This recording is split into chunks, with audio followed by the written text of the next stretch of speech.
We live? Action.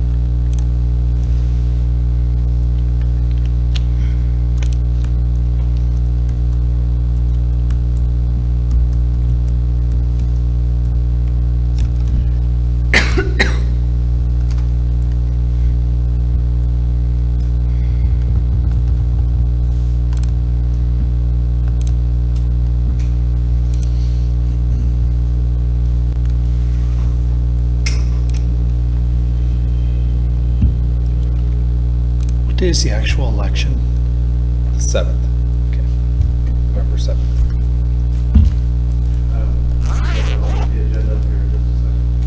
Okay.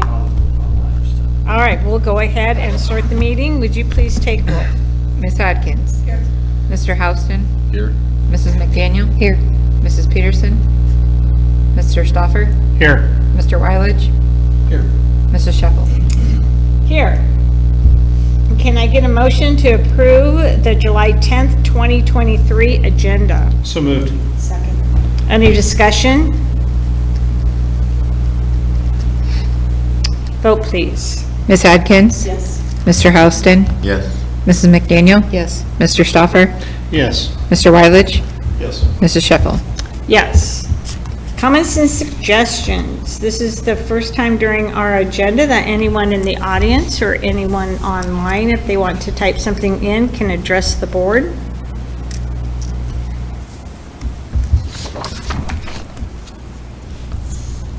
All right, hearing none, we'll go on to discussion items. 4.01, purchase of real estate for future school facility site expansion.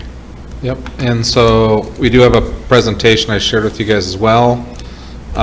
So this kind of talks through, you guys have 3 real estate purchase agreements that are in your email. The first one, if you go to the next slide, Josh. So the 3 purchase agreements, all contingent upon bond passage and acceptable site conditions. Deposits are fully refundable up until that point where we determine that the site conditions are appropriate for building pond and that the bond passes. And then the closing would be December 5th through the 21st for all 3 of these. And total purchase price is $5.575 million. I've got the mill after that, not thousand. That'd be really nice. But no. Darn. And so it's 3 pieces of property. So we, just to kind of give people a background on this, we have been looking at properties since, potential sites since January of this last year. So just in case, I'm always on the lookout. My goal as a superintendent is to provide like a 20-year plan. Make sure that we are always moving forward, make sure that we have all of those options before us. When looking at land, we've looked at the pieces, as you can see, that would be right behind the high school, that's above that South Omaha Bridge Road there. We've looked at pieces that are currently owned by other organizations that are along Valley View. I looked at pieces around Lake Manawa. I've looked at pieces that go, if you follow the road south of town on the way to Glenwood, some property out there. Looking at what would be an appropriate site for an elementary school. What you're looking for is approximately 30 acres. The reason you want 30 acres is because elementary schools, unlike middle schools or high schools, it's ideal if they're single level, and so you need more square footage, more acreage in order to get the building on the land. Plus you have parking in case you have parent events or anything like that. You have egress to make sure that it's easy for parents and buses and staff to get in and out of the parking lot safely. You have playgrounds and any other recreational space that go along with being an elementary school. And then you want to be able to have buffer because the good thing about being in a community and about being in a residential area is that you're accessible to be walked to. The bad thing is that when you leave school property, you're automatically in the houses and it's harder to find. So if you can have children if they decide to escape. So having that buffer zone is important as well. So we talked about 30 acres is ideal. We could get away with 20. So we looked at kind of everything in between. Also looked at purchase price. For instance, and then we looked at what was, when we did our community engagement and we did our staff engagement, you know, when we were having our meetings back in February and March, the big thing that kept coming up is centrally located. They wanted something that was along with the other campuses, so that way parents didn't necessarily have to travel between buildings a far distance, that any growth would happen close to the campus, so we can have students more involved in activities and events. Right now, we do not really transport craft students to the other campus unless it's by grade, just because it's, to be honest, it's such a hassle to do so, to get them down and back and et cetera, versus if they're this close to the main campus, we can have them participate in more activities that are campus-wide. We talked about, you know, what we could do as far as like homecoming events or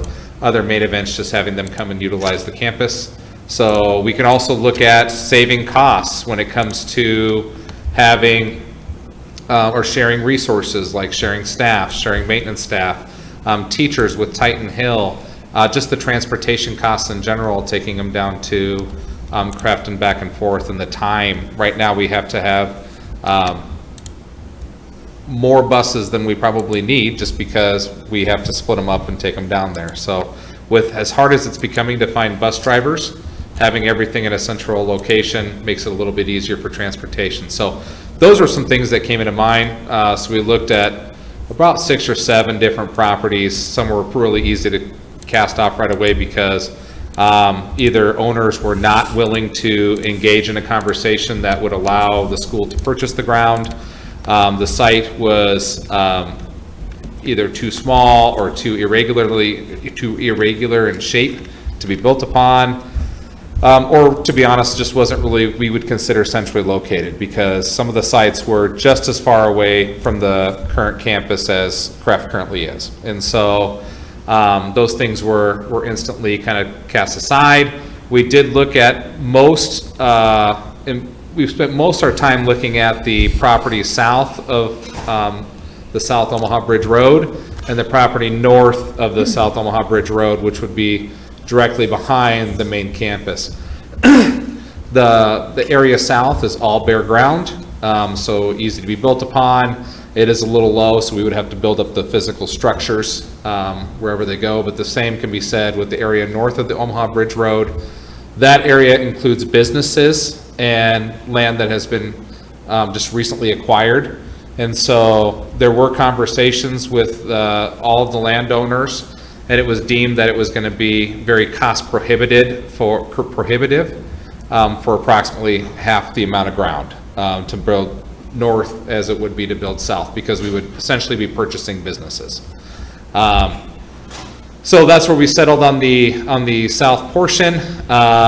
The light blue that you see there currently belongs to Bass Farms. They would be the seller. It's about 67.65 acres. And that purchase price is 2.7. Because of its shape, it was deemed we could build on one side or the other. Because that ground is low, it would require a retention pond. So that's where we looked to purchase the Watson property as well, because it would just provide a nice square area that we would be able to put the elementary school, and we could still have room for the retention pond. At first it was deemed, you know, do we really need that much land? But at the end of the day, land comes and goes one time. You know, if we have a true 20-year plan and we're looking to either relocate some facilities, or in the future if we have to build a new facility, we would be back in this same conversation. So with the uncertainty and growth as we continue to develop as an area down here, we need to make sure that we are thinking big picture and thinking 20 years down the line. So up there, that's kind of the picture. We did kind of lose our, I'm not sure if you guys can still see it online, but we lost it here in the room. So if you guys look back at your computers, we have, so Bass Farms is the large, back up here. Go back up one. There we go. So Bass Farms is the light blue. The Watson, Bill Watson owns that ground. It's 25.47 acres. So it's 2.7 million. He's going to require a $50,000 deposit Bass Farms is, actually, it's Bass Farms is a $100,000 deposit. That's typo on my part. Give me just a second. Oh, you're fine.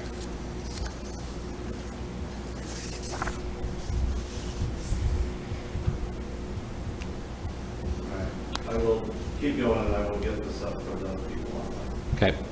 And then for the Bowen property, that's the littlest piece, that's just right along that road. It's 2.53 acres, that's $175,000 for purchase price and a $5,000 deposit. That piece of ground, I believe, is very important for our egress. It allows us to have some control over that side of the road and be able to have multiple entrances and exits for our elementary school. As we know, one of the biggest concerns right now with any of our current facilities is the egress for parents and staff. And so with kind of two main roads there, in the South Omaha Bridge Road, and I'm not sure what that other road is called. Daryl, do you know what that's called? 192nd? 192nd. So that would give us some options. Right now, I can tell you conceptual drawings, just to give people an idea of how the elementary building would sit on this property, as well as any future expansion not included in this bond. But, you know, if we're gonna think 20, 30 years down the road, I'd like to have a plan for where future buildings could potentially go, or future facilities. And so right now, we are planning to have both the entrance and the exit for the elementary school off of the South Omaha Bridge Road, because that one, there's just a lot less traffic on that than there is on 192. And it would allow us to have that whole South Omaha Bridge Road as to be able to get off of Harry Langdon. So it really is a pretty good option. If you go to the next one, Josh. So some positives: it's centrally located. It's right off a main road, right off of Harry Langdon. One of the things it's more land and less expensive than the other sites. So other sites we looked at, 20 acres for, $5.3 million, 47 acres for around $9.5 million. This would be like 95.5 acres for 5.575. So really is more land and less expensive than the other sites. Allows for future expansion, allows for proper drainage and retention. With that much ground, we're not having to try to squeeze retention ponds and everything else along with our elementary school. And then it allows space for adequate egress. We talked about the entrance opportunities and exit opportunities off the South Omaha Bridge Road and the 192. Parking, there's plenty of room there to make sure that we have enough parking places. I think right now that's a concern at any of our buildings, whether you're at Titan Hill or even the middle school or the high school, or you go to Kraft Elementary. When we do have parent days, and I want to continue to have parents be involved in their children's education, I want to make sure that we have enough parking for them to be able to attend and be involved. Playgrounds, and then physical structure. So those are some positives there. Go to the next one. Some financial information. Well, first of all, before I go on to the financial information, do you guys have any questions about the agreements in general, or the site in general? The agreements have the right to terminate the agreement prior to November 8th for any cause, right? For any cause related to the site development or passage of the bond. Correct. Got it. And then deposits are fully refundable. Yep. And that road actually is East South Omaha Bridge Road. Oh, is it east, south? Okay. Yes, because South Omaha Bridge Road 92 runs, and Starts that Oh, goes gotcha. all the way down to Veterans Okay. So Bridge. east South Omaha Bridge Road. Yes, So it's going to be quite an address label. It will be. yeah. And just a reminder that this would be relocating the, if the bond passes, it would be relocating the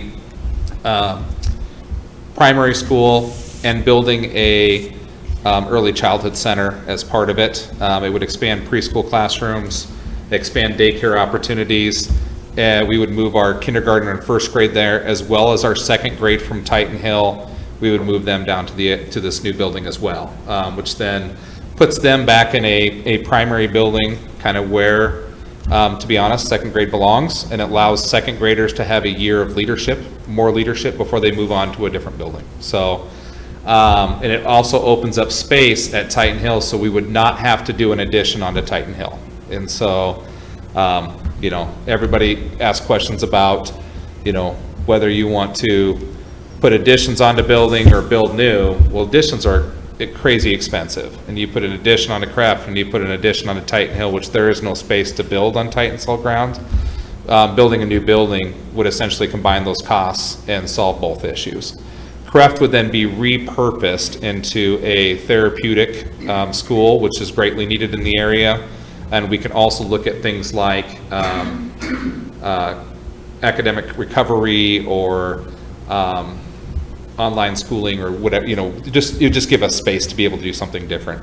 If way down the line, it turns out that we're growing even faster than we thought we would need to, and we need to recoup that space, then we still have that building. But to be able to have a place to relocate the majority of our 14 students who are currently placed elsewhere because we don't have a therapeutic school to serve them, that would be tremendous. And to be able to provide opportunities for our students who are currently waiting therapeutic services, that there are no openings, that would be amazing as well. So, The city has confirmed that they'll run utilities down there for us. that they would have to go through the city council, but that would be a conversation they're very willing to have. Okay. So,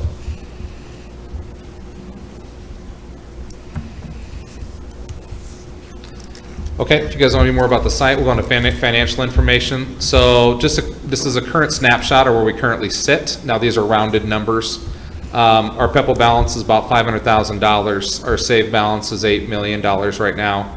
Total balance is $8.5 million. Now, this does not include some of our summer projects yet, which is about $100,000 left outstanding.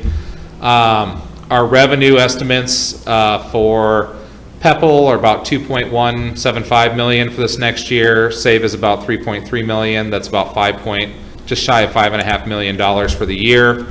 Expenditures, we do have that SAVE bond out for the auditorium and the operations building and the CTE addition. So that's about $1.5 million that goes out. And then we also have about $2 million we expend every year in PEPAL expenditures, and about $1.3 million we expend in SAVE expenditures, and those are just annual projects that we send out.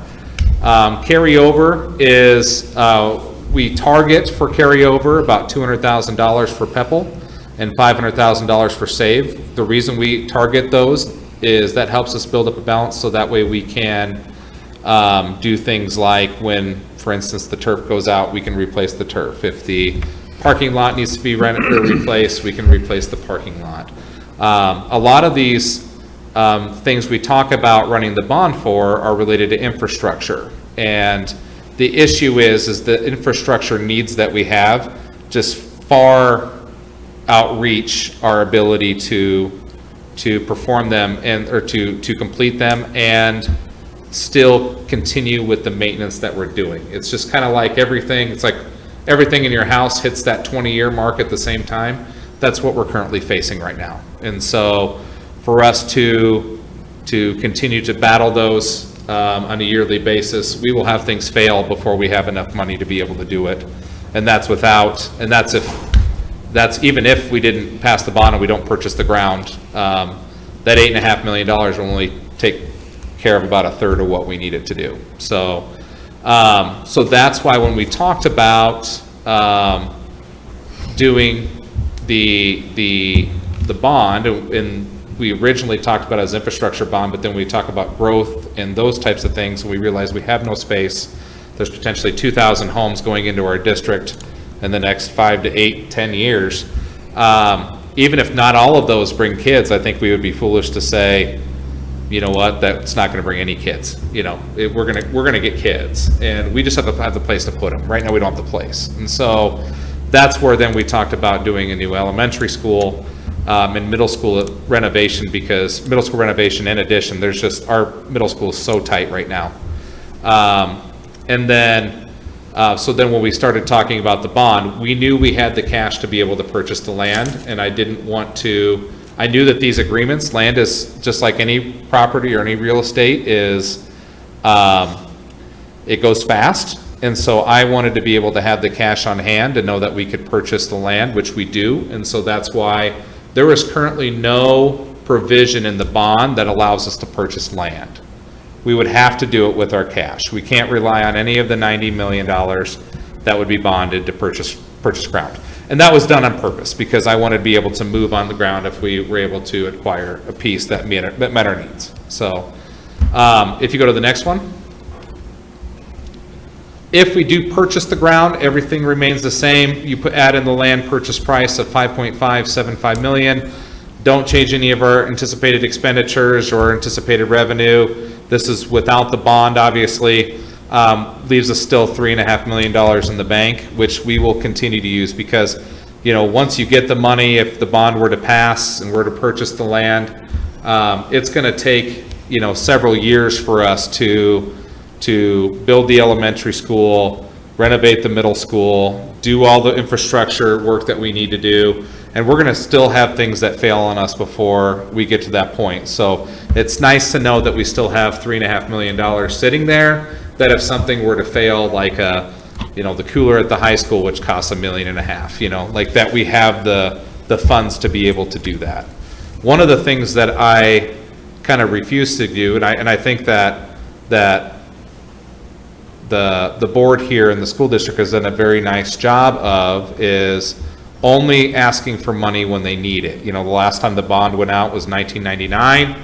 The bond fell off in 2013-14. The board did not renew it, and then, but now it's time, you know, that it's just time to do more work, you know. So I think you look at a lot of other districts and they get to that point where the bond's about ready to fall off and they say, hey, let's renew it.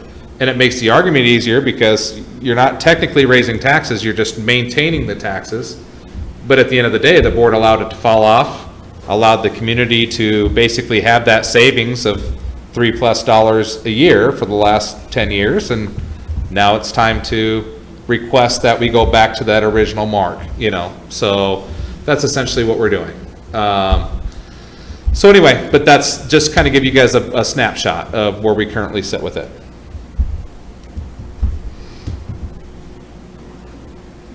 Any questions about the land purchase?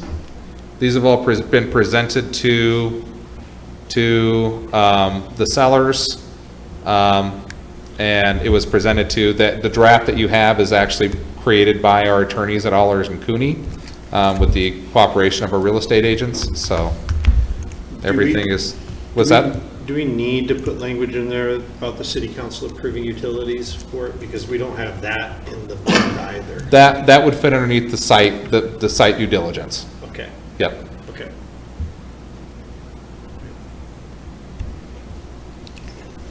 But agreeing to this, then we can go ahead and get samples Yes. of the soil, so we know that it's buildable and everything. Yep. So that is all part of the due diligence. Yes. So in fact, we have our architects and engineers that are ready to do that work in August to make sure, because it takes some time to do all those soil borings, because they have to come back and do it. And they'll also do a drone. I don't know if they do that for, somebody smarter than me probably knows why they do a drone surveillance, but they do that too. So, but yeah, we'll have full access. As soon as this is executed by both parties, we'll have full access to the land. And they don't get the choice to dispute any of our findings, so they can't like drag it on. We have to share it with them. We have to Yeah. share it, but we can still, Yeah, regardless of their belief, we can still kill the deal if we. Correct. need to. Okay. Yep.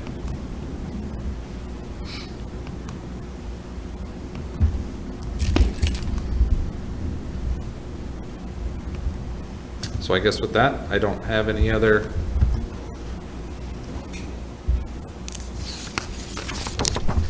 Okay, and so we have it, we have the agreement. All three of them. They're all the same, I assume. They're all the same. Right. It was just numbers and Yeah. parcels and Gotcha. names I different. see it now. Yep. Okay. So is there any questions or any discussion? Do any board members have any?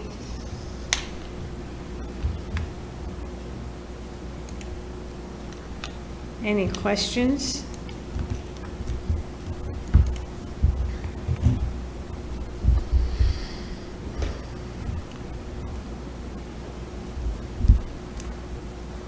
Okay, so we can go on with our agenda. We have comments and suggestions. This is the second time during our meeting that anyone in the audience or anyone online, if they want to type something in, can address the board. Do you guys have anything? No? Okay. Okay. We'll go then to action items. 9.01, purchase of real estate for future school facility site expansion. Madam Chair, Ms. Adkins. I would like to make a motion to move forward with the purchase agreements for the Bowen property for $175,000 purchase price, the Watson property for 25.47 acres for a $2.7 million purchase price, and Bass Farms, 67.65 acres at a $2.7 million purchase price. Second. We have a second. Any discussion? One thing I'd just add is that all the contingencies and conditions of the purchase agreement hold. Since they've just received it, hasn't been signed yet, so. Yep. Okay, vote please.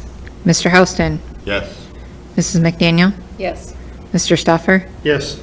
Mr. Wyledge, Yes. Ms. Adkins, Yes. Mrs. Sheffel. Yes. Items of interest, future board meetings. Our next one will be regular board meeting on July 24th, 2023 at 6:30. Is there anything else? That's it. All of this is out on the website for people to look at and everything. Yeah, so we do have a website. It's a bond website. They can find all that information. Josh and I just met today, and we will be sending out lots of information over the next, we'll probably start at the beginning of August. And then we'll be sending out snippets through every paper, email. They'll all get something mailed to them probably in October, just to remind them of date of the vote and the information about it. Yep. Perfect. So we'll get, I think to your question, we'll get this information up this week. Okay. Oh, yeah, about Yeah. the land, yes. Yeah. And we do have, the architects are currently coming up with conceptual drawings, and we'll get those out too, as soon as they get those to us. And then forums will be set up, any type of meetings. Yep. So we can get all the factual information out to the patrons. Correct, yep. Okay, anything else? Can I get a motion to adjourn? So moved. Second. All in favor, say aye. Aye. Aye. Opposed? I guess you can stay, but otherwise, have a good vacation.